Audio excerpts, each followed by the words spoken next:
For decades now, we heard the premature announcements that a new miracle drug is about to emerge, which will cure Alzheimer's after the fact, after it's been diagnosed.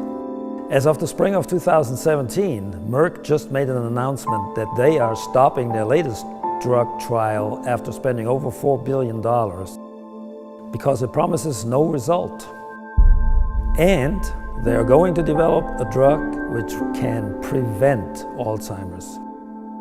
Since they can't cure it, that's a step forward. So here we go, here we come full circle. I've been saying for years we must and can prevent Alzheimer's.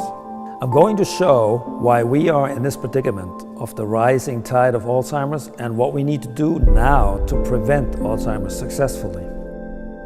Alzheimer's is a kind of a dementia caused by the formation of neurofibrillatory tangles and amyloid plaque in the brain.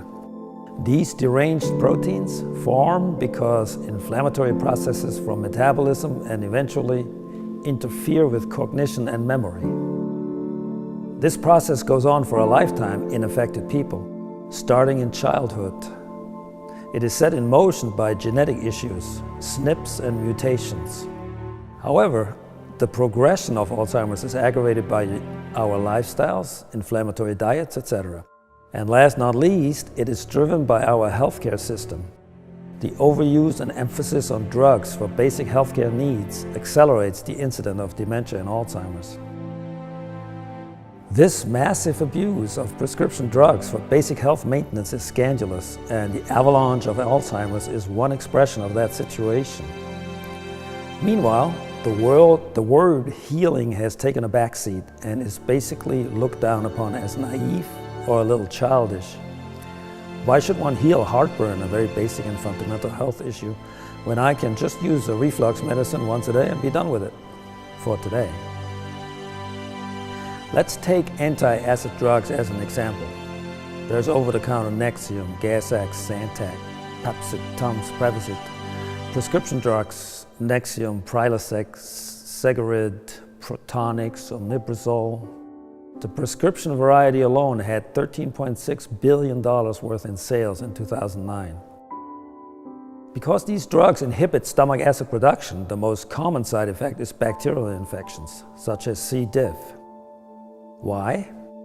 Because the stomach acid is the first line of defense against pathogens entering the body through the mouth. One serious blind side is that if one doesn't have stomach acid, one cannot digest food. Stomach digestion is the first step in a complex cascade of events digesting the food, then absorbing the nutrients extracted from the food, and finally metabolizing these nutrients at the cellular level. All this is being jeopardized by blocking stomach acid, greatly increasing inflammatory reactions in the body.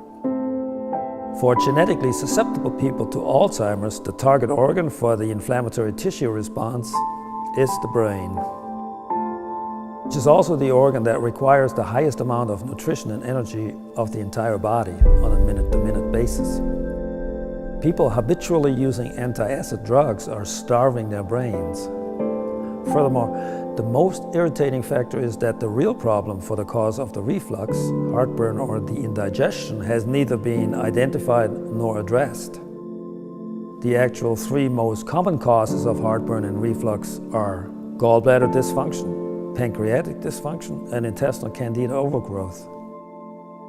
So, not only have these actual serious problems been completely ignored, but the overall health of the person has been seriously compromised by upregulating inflammation, such as the process of dementia. The process of Alzheimer's takes many years to come to the point of recognizing the symptoms, and indeed, I see it energetically in children. Usually children with a family history, a grandparent most often. How can one see the functional process of Alzheimer's? By listening to the body's cellular communication system and realizing metabolic stress causes inflammation, like food allergies and other sensitivities. What's causing allergies and inflammation? Intrinsically, SNPs and mutations, which are spread across the genome or DNA. Dysfunctional protein folding inside the cells as they manufacture many proteins to sustain life is another factor. The end product is amyloid plaque and neurofibrillatory tangles, which accumulate over a lifetime. The cellular communication system orchestrates life, and it is what keeps us alive from second to second. This cellular communication system facilitates the expression of the DNA.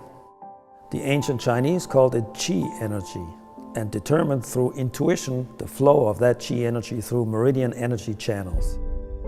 These meridians are the internet of the body, connecting all 100 trillion cells and the DNA within each cell to each other. The DNA itself holds the knowledge on how to survive, how to metabolize food, and how to operate the immune system. It is at this interface of energy that epigenetic details of metabolism can be identified and inflammatory markers realized. But also modulation and harmonization of this energetic process of life can be achieved here. Through the show method, I have developed a biofeedback technique which can scan for thousands of metabolic stressors causing inflammation in the most detailed way.